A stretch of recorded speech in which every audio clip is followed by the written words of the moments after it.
पटना के गांधी मैदान में आमरण अनशन पर बैठे जनसुराज के संस्थापक प्रशांत किशोर को पुलिस ने सोमवार की सुबह गिरफ्तार कर लिया।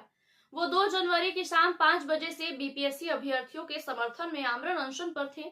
पटना सिविल कोर्ट में उनकी पेशी हुई। कोर्ट में पेशी के दौरान प्रशांत किशोर ने खुद ही बहस की। उन्होंने जज को बताया कि किस तरीके से पुलिसिया बर्बरता की गई है उनके साथ और कोर्ट से जमानत अब मिल गई है, लेकिन प्रशांत किशोर सशर्त जमानत लेने के लिए तैयार नहीं है। प्रशांत किशोर पीआर बॉन्ड पर साइन नहीं कर रहे हैं। दरअसल कोर्ट ने कहा है कि आगे से ऐसी कोई भी काम वो नहीं करेंगे जिसकी वजह से आम लोगों को दोबारा परेशानियों का सामना करना पड़े। पीके इसका विरोध कर रहे हैं और जज अपने फैसले पर कायम है। इससे पहले 6 तारीख की सुबह 4 बजे पटना पुलिस ने गांधी मैदान में उन्हें जबरन हटाया। इस दौरान पुलिस को भारी विरोध का सामना भी करना पड़ा। समर्थक का दावा है कि हटाने के दौरान एक पुलिस वाले ने प्रशांत किशोर को थप्पड़ भी मारा और जबरन वहां से उठाकर एम्बुलेंस में बैठाया। चलिए अब आपको बताते हैं कि प्रशांत किशोर और जज के बीच क्या बातचीत हुई है। जज ने कहा कि आपको इसी कंडीशन पर हम बेल दे रहे हैं कि जिससे लोगों को परेशानी हो, इस तरीके का आप कोई भी धरना प्रदर्शन आगे से नहीं करेंगे, ना ही इस तरह के किसी धरना को लीड करेंगे और ना ही इसमें शामिल होंगे। इस पर प्रशांत किशोर कहते हैं कि मैं इस तरह की कंडीशन वाली बेल के लिए तैयार नहीं हूं। फिर जज कहते हैं कि हम अपने फैसले को दोबारा रिपीट नहीं करेंगे, आप अगले न्यायालय में जा सकते हैं। इस पर प्रशांत किशोर कहते हैं कि कंडीशन वाली बेल के बॉन्ड पर साइन मैं नहीं करूंगा। प्रशांत किशोर की गिरफ्तारी के दौरान आखिरकार क्या हुआ था, चलिए आपको 3 पॉइंट्स में समझाते हैं। पहला ये कि धरने पर बैठे प्रशांत किशोर को पुलिस उठाने के लिए जोर जबरदस्ती कर रही है। इस बीच उनके साथ बैठे बाकी लोग प्रशांत के हाथ पैर पकड़कर उन्हें पुलिस से बचाने की जद्दोजहद करने में लगते हैं। वही पुलिसकर्मी इन लोगों को खींचकर हटाती है। इस खींचतान के बीच एक कार्यकर्ता प्रशांत को पीछे से आकर पकड़ लेता है। पुलिस उसे हटाने के लिए कार्यकर्ता के सिर पर एक थप्पड़ मारती है। तभी प्रशांत उसे बचाने के लिए अपना हाथ आगे बढ़ाते हैं। इसी आधार पर कार्यकर्ता का दावा कर रहे हैं कि पुलिस ने थप्पड़ जो है वो प्रशांत किशोर को मारा था। हालांकि बाद में पुलिस प्रशांत को चारों ओर से घेर कर बैठे कार्यकर्ताओं को हटाती है। जिस चादर पर प्रशांत किशोर बैठे थे उसे खींचकर हटाती है और प्रशांत को उठाकर ले जाती है। पहले से पीके को हटाने की तैयारी कर चुकी थी पुलिस।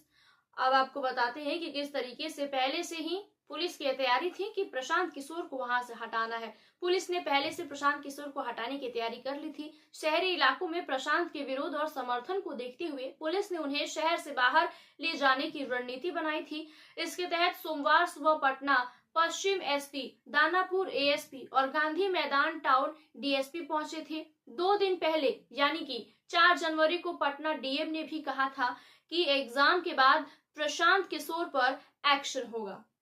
वही प्रशांत किशोर बीपीएससी कैंडिडेट्स के समर्थन में गुरुवार शाम से आमरण अनशन पर है। वही मुजफ्फरपुर कोर्ट में बीपीएससी छात्रों को भड़काने के आरोप में उन पर केस भी दर्ज किया गया है। पीके के आमरण अनशन की जो टाइमलाइन है वो एक बार हम आपको समझा देते हैं। सबसे पहले 2 जनवरी की शाम 5 बजे प्रशांत किशोर आमरण अनशन पर बैठे। उसी दिन प्रशासन ने हटने को कहा, लेकिन वो नहीं हटे। बीपीएससी परीक्षा रद्द करने की मांग को लेकर प्रशांत किशोर 150 कार्यकर्ताओं और कैंडिडेट के साथ आमरण अनशन पर कर रहे थे।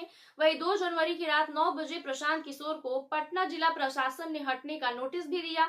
3 जनवरी को प्रशांत किशोर पर एफआईआर दर्ज की गई और दूसरी तरफ उस दिन पप्पू यादव और उनके कार्यकर्ताओं ने पटना में ट्रेन रोकी और 12 जिलों में हाईवे जाम किया।